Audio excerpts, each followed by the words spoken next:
ఇదండి ఇప్పుడు మనం సబ్ ఫీల్డ్ గురించి ఎక్స్ప్లెయిన్ చేసుకున్నాం. సబ్ ఫీల్డ్ అంటే ఎలా చేయాలో డెఫినెట్ చెప్పానండి. అయితే సబ్ ఫీల్డ్ మీద బేస్ చేసుకుని ఈ ఫీల్డ్ అని చూపించే ప్రాబ్లం వెరీ ఇంపార్టెంట్ అని ప్రాబ్లం కూడా ఎగ్జామ్ ఇచ్చిందండి. అంటే ప్రూవ్ దట్ Q√2 అని ఇచ్చాడు. అంటే అంతకుముందు నేర్చుకున్న ప్రాబ్లం Z√2 అండి, ఇది Q√2. అంటే దీంట్లో ఉన్న ఎలిమెంట్స్ అన్నీ కూడా A+B√2లా ఉండాలి. అక్కడేమో ఏబీలో జెడ్లో ఉంటాయని రాస్తే ఇక్కడ ఏబీలో క్యూలో ఉంటాయి.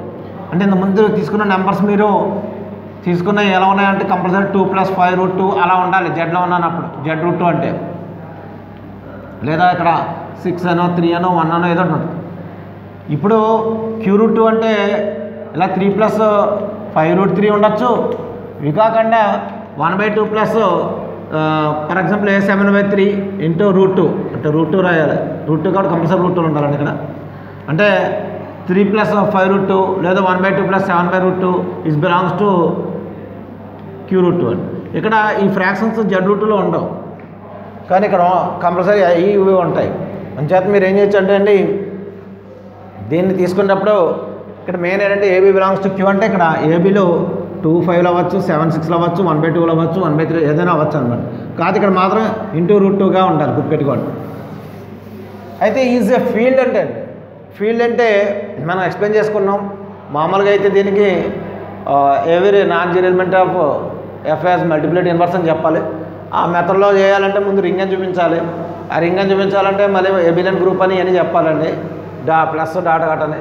అంతా అక్కడ లేకుండా మీకు ఇందాక సబ్ ఫీల్డ్ డెఫినేషన్ నేను చెప్పాను.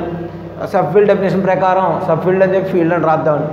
అక్కడ అంటే ఎడిషన్ అండ్ మల్టిప్లికేషన్ అంటే ఏంటంటే మనం మామూలుగా తీసుకున్నది ఏంటంటే అక్కడ ప్లస్ డాట్ దృష్ట్యా ఫీల్డ్ అనేది ఎప్పుడు కూడా F+డాట్ అని రాస్తాం కాబట్టి F+డాట్ ఈజ్ ఏ ఫీల్డ్ అంటాం. చేత నాకు సింబాలిక్గా ఇచ్చాడు, అందుకంటే ఏం లేదండి. ఇప్పుడు విత్ రెస్పెక్ట్ టు F+డాట్ అని ఇచ్చాడు, ఫీల్డ్ అని ప్రూవ్ చేయాలి. ఇక్కడ కూడా నేను సొల్యూషన్ ప్రకారం మామూలు తీసుకోవడం కోసం let F is a field, F+డాట్ బి ఏ ఫీల్డ్ అని రాస్తున్నాను. బిఏ ఫీల్డ్ అండి. మనం ఈ Q√2 ఈజ్ ఏ ఫీల్డ్ అని ప్రూవ్ చేయాలండి. అంటే ఫస్ట్ క్లియర్గా మనం రాసేసుకోవచ్చు, ఇంతకుముందు చెప్పాను కదండి. అదే టార్గెట్లో clearly 0 is belongs to Q√2 ఎలా అంటే రాసుకోండి, మీకు ఆటోమేటిక్గా ఉంటుంది. And Q√2 is subset of F అని రాస్తాం. F అనుకుంటే F, R అనుకుంటే R, కన్ఫ్యూజ్ అవుతే F అని రాసినప్పుడు R అని రాస్తాం. ఇప్పుడు నెక్స్ట్ నేను 2 ఎలిమెంట్ తీసుకున్నాను. లేదంటే X అనేటువంటిది సేమ్ ఇందాకదండి, A1 + B1√2 అండి.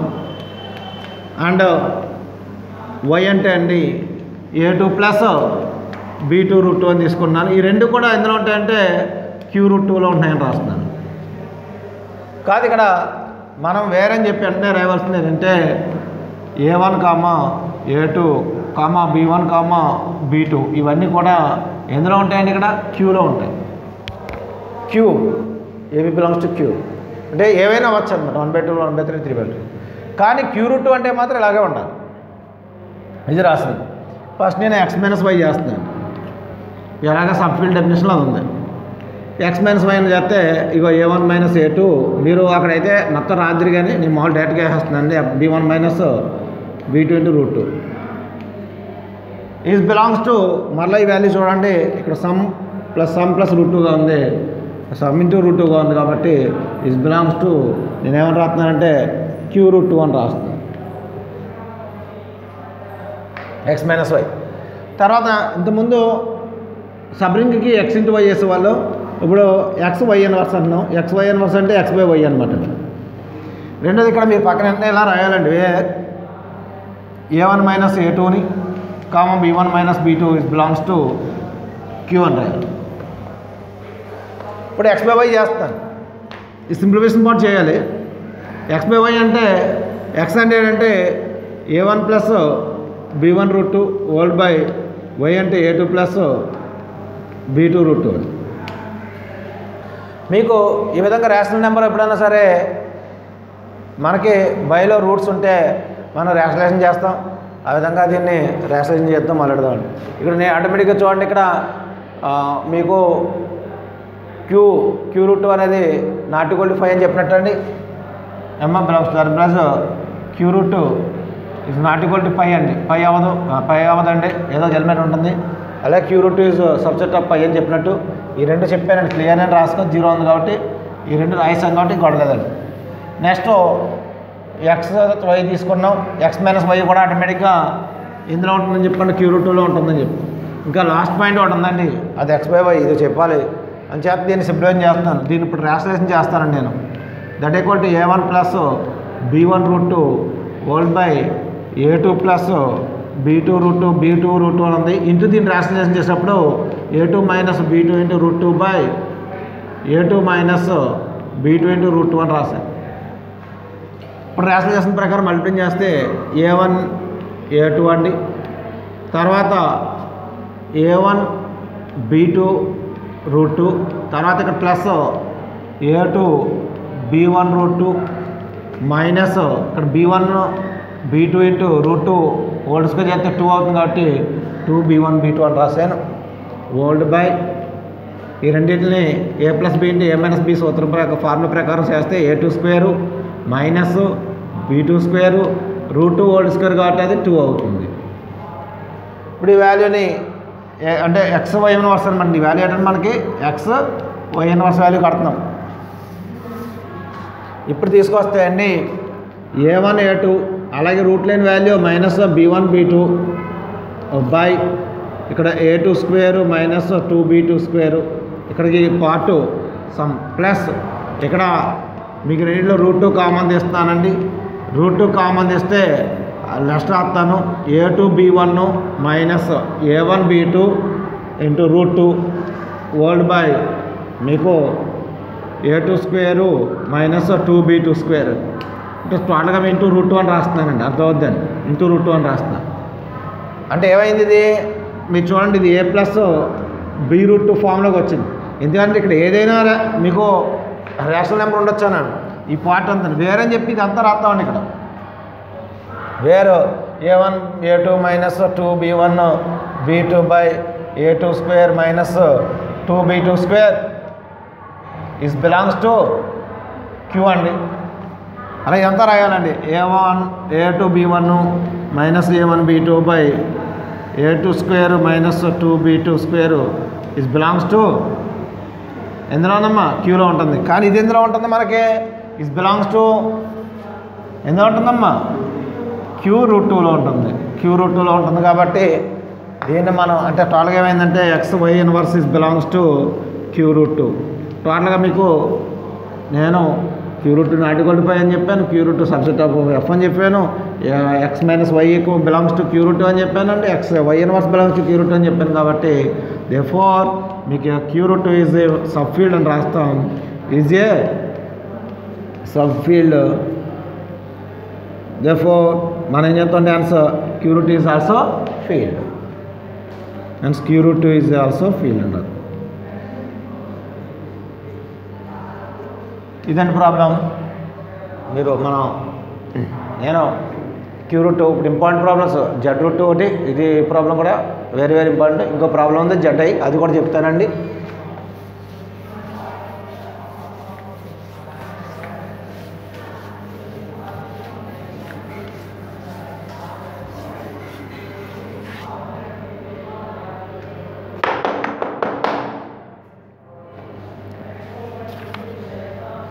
మీకు ఇందులో ఫోర్త్ ఇంపార్టెంట్ వాటిలో లాస్ట్ అనమాట అండి. ఇప్పుడు జెడ్ఐ ఇక్కడ జెడ్ఐ అన్నాడు. ఇప్పుడు జెడ్ఐ అని చెప్పాడు. జెడ్ఐ అంటే ఐ అంటే ఏంటి complex numbers, imaginary value I square equal to -1 అవుతుంది, ఐ ఈక్వల్ టు √-1 అవుతుంది.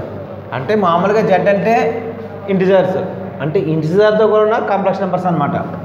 ఫామ్ ఎలా ఇచ్చాడు a ప్లస్ ఐబి అని.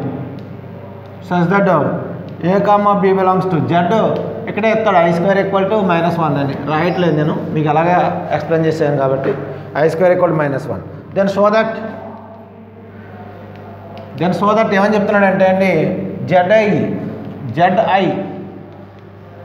ఈజ్ యాన్ ఇంటిగ్రల్ డొమైన్ అంటారు. Integral domain with respect to ఏమన్నాడంటే ఎడిషన్ అండ్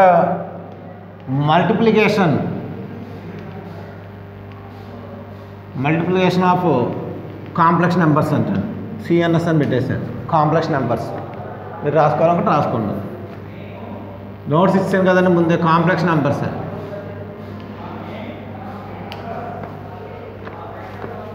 ఇవి ఇప్పుడు చేసే ప్రాబ్లం జెడ్ఐ అంటే కాంప్లెక్స్ నెంబర్స్. కానీ కాంప్లెక్స్ నెంబర్స్ అంటే అన్నీ రాయకూడదు. ఇప్పుడు మనం 3/2 + 5/7 అని తీసుకోకూడదండి. ఈ ఫామ్ తీసుకోకూడదు. ఇది జెడ్ఐలో ఉండదు. Is not belongs to ZI. సరే A+IB ఫామే కదా అంటారు మీరు. కానీ ఏబీలు ఎందులో ఉండాలి? జెడ్లో ఉండాలి. మరి ఏబీలు జెడ్లో ఉంటాయంటే 3/2 కూడా ఉండవండి, ఇంటిజర్స్ ఉంటాయి. అందుచేత తీసుకునేవి ఎలా ఉండాలంటే ఈ విధంగా ఉండాలి. 3 + 5i 2 + 7i ఈ టైప్లో తీసుకోవాలి. అందుచేత ఇక్కడ సొల్యూషన్ ఏంటంటే అండి మెయిన్ జెడ్ఐ అనేది ఇంటిగ్రల్ డొమైన్ అండి. మరి ఇంటిగ్రల్ డొమైన్ అంటే ఏమని చెప్పాలండి అంటే మెయిన్ ఇంటిగ్రల్ డొమైన్ డెఫినేషన్ ప్రకారం ఇది రింగ్ అవ్వాలి. మనకి రింగ్ అయిన తర్వాత మనం దీనికి నో జీరో డివిజర్స్ అని చెప్పాలండి. ఏమని చెప్పాలమ్మా? నో జీరో డివిజర్స్ అని చెప్పాలి. అంచేత మనం అప్పుడు నో జీరో డివిజర్స్ అని చెప్పాలి. కాబట్టి ఇంటిగ్రల్ డొమైన్ అంటే ఫస్ట్ రింగ్ అవ్వాలి, తర్వాత నో జీరో డివిజర్స్ అని చెప్పాలి. చేత మనం ఫస్ట్ చూద్దామండి. సేమ్ లెట్ మనం తీసుకుందాం ఆర్ అని కాదు, అంటే r+డాట్ ఈజ్ ఏ తీసుకున్నాను నేను. r+డాట్ ఈజ్ ఏ రింగ్ అని తీసుకున్నాను. తీసుకున్న తర్వాత అప్పుడు అది డిఫైన్ చేసింది ఏంటంటే గివెన్ జెడ్ఐ = ఈ విధంగా ఇచ్చాడు. A+IB such that A, B belongs to Z అని. ఇక్కడ నేను క్లియర్లీ అని రాసేస్తున్నాను, ఎందుకంటే ఎక్స్ప్లెయిన్ చేస్తాను. జెడ్ఐ ≠ π ఇక్కడ ఎలిమెంట్స్ ఉన్నాయి. అండ్ జెడ్ఐ సబ్జెక్ట్ ఆఫ్ ఆర్ని తీసుకున్న రింగ్కి జెడ్ఐ అనేటువంటి ఆర్కి సబ్జెక్ట్ అవుతుంది. అంటే ఏం లేదండి, ఒక జీరో తీసుకున్నాం అనుకోండి, జీరోని కావాలంటే 0a + i × 0గా రాయొచ్చు. ఆటోమేటిక్గా ఇది ఇంటిజర్ కాబట్టి ఇది బిలాంగ్స్ టు ఉంటుంది కాబట్టి మనం చెప్పచ్చు అన్నమాట. అందుచేత ఇది చెప్పాం కాబట్టి ఆటోమేటిక్గానే ఇది ఆర్లో కూడా ఉంటుంది కాబట్టి సబ్జెక్ట్ ఆఫ్ ఆర్ అని చెప్పచ్చు. అవునా కదండి? అంతే రాస్తున్నాం మనం. ఇప్పుడు ఆటోమేటిక్గా జీరో ఉంది. జీరో అనేది ఇందులో ఉంది, జెడ్ఐలో ఉంది. ఇదే జీరో జెడ్ఐలో ఉంది, ఇదే జీరో ఎందులో ఉంటుంది? ఆర్లో కూడా ఉంటుంది కదా. అంటే ఇప్పుడు జెడ్ఐ అనేది ఏమవుతుందండి? ఆర్కి సబ్సెట్ అవుతుంది. అంటే అది క్లియర్ లైన్ రాస్తానండి. అంటే మీరు రెండు రాసుకుంటే రాసుకోవచ్చు, క్లియర్ లైన్ రాసేసుకోవచ్చు బెస్ట్. లేదా మీకు ఎందుకు అవుతుందని క్లారిటీ కావాలంటే మళ్ళీ ఏం రాసుకోవాలంటే దీనికోసం రీజన్ అంతా 0 = 0 + 0 × i అని రాయాలి. ఈజ్ బిలాంగ్స్ టు జెడ్ఐ అని రాస్తాం. ఇదే జీరో జెడ్ఐలో ఉంది, ఈ జీరో బిలాంగ్స్ టు జెడ్ఐలో ఉంటుంది, ఇదే జీరో బిలాంగ్స్ టు ఆర్లో కూడా ఉంటుంది. కాబట్టి జెడ్ఐ అనేది ఆర్కి ఏమవుతుంది? సబ్సెట్ అవుతుంది. కాబట్టి జెడ్ఐ సబ్సెట్ ఆఫ్ ఆర్ అని కూడా రాసుకోండి. అని క్లియర్ లైన్ రాస్తాను. ఎలాంటి మీరు ఎలా రాసేయండి అంటే నా కాన్సెప్ట్ అంతా కూడా మళ్ళీ ఇక్కడ సబ్ రింగ్ అని చెప్తాను. సబ్ రింగ్ ఆటోమేటిక్గా రింగ్ అవుతుంది అంటాను. ఆ కాన్సెప్ట్లో చెప్తాను కాబట్టి లేదంటే XY తీసుకుంటున్నాను. X = ఏంటంటే అండి A1 + IB1.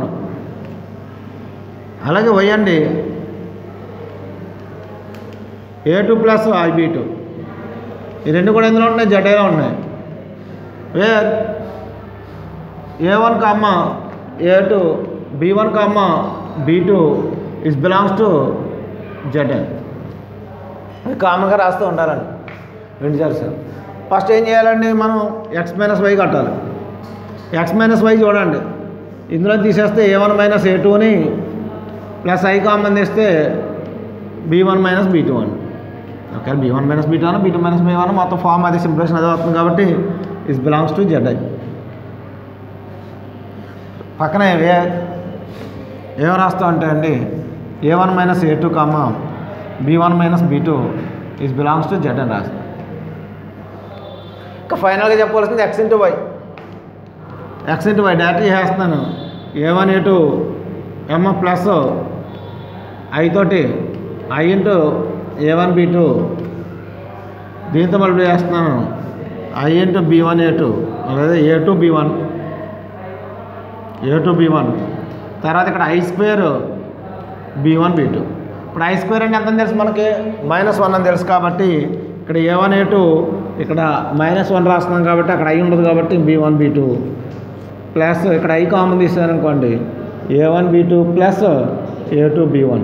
మరలా సింప్లిఫై చేసాం అనుకోండి సమ్ ఏ వచ్చింది అనుకోండి, సింప్లిఫై చేసాం అనుకోండి B వచ్చింది అనుకోండి, ఇది A ప్లస్ IB ఫామ్లో ఉంది కాబట్టి it belongs to ZI where A1A2 minus B1 B2 comma A1A2 minus B1 B2 comma ఇది బిలాంగ్స్ టు Z అండి. అలాగే A1 B2 plus A2 B1 is belongs to Z. టోటల్గా మనం ఇది చెప్పామండి. దేర్ఫోర్ ఇక్కడ ఏమన్నా అంటే ZI ఈజ్ సబ్ ఫీల్డ్ అంటాం, సబ్ రింగ్ అంటాం. ZI ఈజ్ సబ్ రింగ్ అయింది కాబట్టి ZI ఈజ్ ఆల్సో రింగ్. ఈ విధంగా రింగ్ గురించి చెప్పానండి. ఇంకా జీరో డివిజర్స్ గురించి చెప్పాలి. నో జీరో డివిజర్స్ అని చెప్పాలి. అసలు జీరో డివిజర్స్ అంటే ఏంటి, నో జీరో డివిజర్స్ అంటే ఒకసారి మరి గుర్తు చేసుకోండి. ఇక్కడ నేను XY తీసుకున్నాను. X అంటే ఏమని చెప్పానండి, X equal to A1 plus IB1 అని తీసుకున్నాను. Y అంటే A2 ప్లస్ IB2 అని చెప్పుకున్నాను. ఇప్పుడు జీరో డివిజర్స్ అని ఎప్పుడు అంటాం అంటే XY ఏవి జీరోలు కాకుండా వాడి ప్రొడక్ట్ కానీ జీరో అయింది ఏమో జీరో డివిజర్స్ అంటాం. అర్థమవుతుందండి. XY ఏవి జీరో కాకుండా వాడి ప్రొడక్ట్ జీరో అయితే వాడిని జీరో డివిజర్స్ అంటాం. XY ఏదో జీరో అయ్యి ప్రొడక్ట్ జీరో అయితే ఏమంటాం మనం, నో జీరో డివిజర్స్ అంటాం. అంటే అది నేను ఏం చెప్తానంటే ఇక్కడ కాన్సెప్ట్గా నేను తీసుకున్నట్టే XY ఈక్వల్ టు 0 అని తీసుకున్నాను. ఇప్పుడు నేను X not equal to 0, Y not equal to 0 చెప్తే జీరో డివిజర్స్ అన్నట్టు.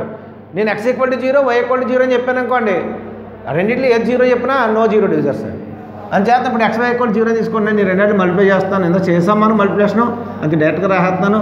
A1A2 మైనస్ B1 B2 వస్తుందండి, ప్లస్ I ఇంటూ తర్వాత A1 B2 plus A2 B1. ఇందాక చేశాను మల్టిప్లికేషన్, మీ దగ్గర చూసుకోండి. ఇలా ఉన్నప్పుడు దీన్ని 0 ప్లస్ I ఇంటూ 0గా రాస్తాం కాబట్టి XY ప్రొడక్ట్ చేశాను. XY ప్రొడక్ట్ చేసింది కాబట్టి ఇక్కడ రాసాను డైరెక్ట్గా మీ పై స్టెప్లో.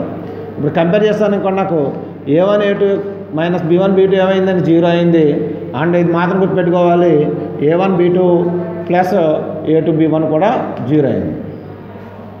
ఈ రెండు నాకు 0 వచ్చినాయి వాల్యూలు.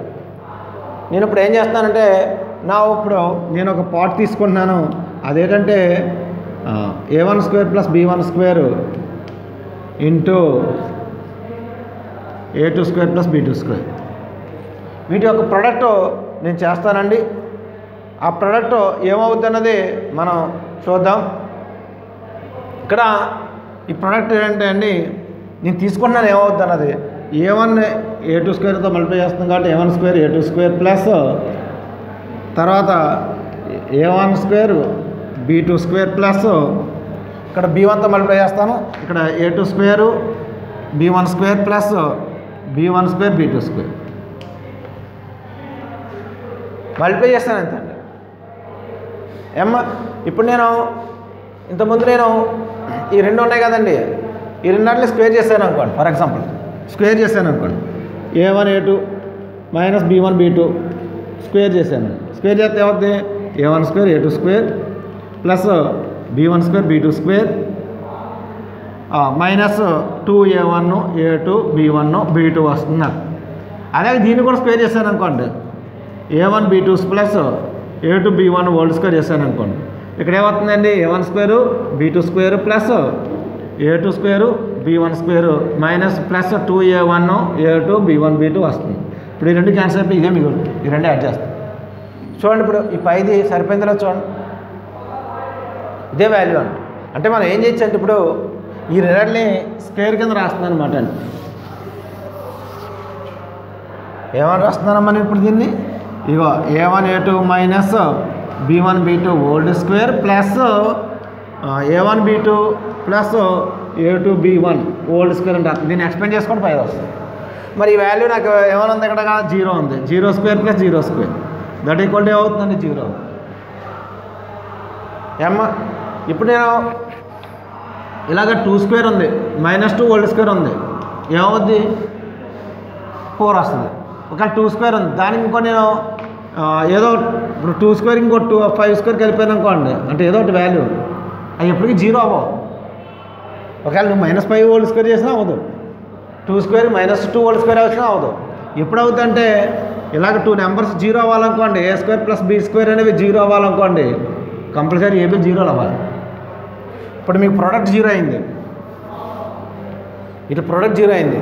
రెండిట్లో అంటే a1 square plus b1 square అన్నా జీరో అవ్వాలి, or a2 square plus b2 square అన్నా జీరో అవ్వాలి. ఇదండి ఇక్కడ ఈ 40 తీసేస్తున్నాను. xy = 0తో స్టార్ట్ చేశానమ్మా నేను. xy = 0 అని స్టార్ట్ చేశాను, వాడి ప్రోడక్ట్ జీరో అయింది. ఇక్కడ నాకు లాస్ట్ తీసుకొచ్చిన ఏవో జీరో అని రాసాను. రెండంటే ఏదో వాడి ప్రోడక్ట్ జీరో అయింది కాబట్టి రెండంటే ఏదో జీరో అవ్వాలి. అంటే దాని కంటిన్యూషన్ అండి. దట్ ఎంప్లాయిస్ ఇవి జీరోలు అవ్వాలంటే కంపల్సరీ a1 వాల్యూ అలాగే b1 వాల్యూ కూడా ఏమవ్వాలి, జీరో అవ్వాలి. లేదా ఇక్కడ a2 వాల్యూ అలా b2 వాల్యూ జీరో అయితేనే అవుతుంది. ఎక్కడెక్కడ జీరో అవుతేనే జీరో అవుతుంది. ఏ నెంబర్ స్క్వేర్ చేసినా జీరోలు అవ్వాలి. అంచేత ఇప్పుడు దీన్ని నేను ఎలా రాస్తున్నాను, జీరో కదా, ఇది a1 జీరోయే. ఇప్పుడు 0 + i × 0 అని అనుకోండి, వాళ్ళ బదులు a1 రాయొచ్చు b1 రాయొచ్చు కదా. అంచేత నేను ఏం చేస్తున్నానంటే ఇక్కడ a1 + i × b1 కింద రాస్తున్నాను. i × b1 ఏమవుద్ది, జీరో అవుద్ది. ఆర్ a2 + i × b2 ఏమైందండి, జీరో అయింది. ఇది ఏంటంటే మీకు స్టార్టింగ్లో x అని తీసుకొని చూడండి, x అండి ఇది, x = 0, ఆర్ y = ఏమైందమ్మా, జీరో. నేను స్టార్టింగ్లో ఏం మొదలెట్టాను, xy = 0 అని మొదలెట్టాను.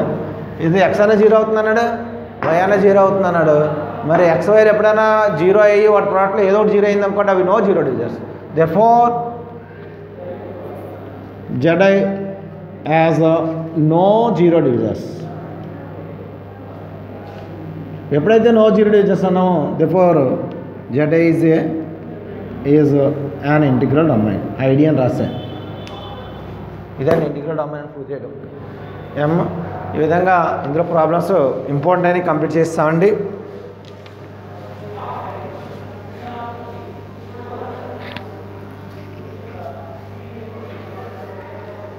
ఇందులో ప్రాబ్లమ్స్ ఇంపార్టెంట్, మెయిన్ ఇవన్నీ ఎగ్జామ్లో మీకు ఇచ్చేవి ప్రాబ్లమ్స్. కొన్ని ప్రాబ్లమ్స్ ఉన్నాయనుకోండి, మనకు అవన్నీ కూడా మామూలు ఆన్లైన్ కాకుండా ఆఫ్లైన్ క్లాస్లో చెప్పుకోవడం జరుగుతుందండి. ఇవన్నీ చెప్పాలంటే ఇప్పుడు కష్టం, మెయిన్ ఇంపార్టెంట్ చెప్పాను. నెక్స్ట్ నేను 3rd యూనిట్ నెక్స్ట్ క్లాస్లో స్టార్ట్ చేస్తానండి. 3rd యూనిట్ స్టార్ట్ చేస్తాను నెక్స్ట్ క్లాస్లోనే. ఓకే అండి.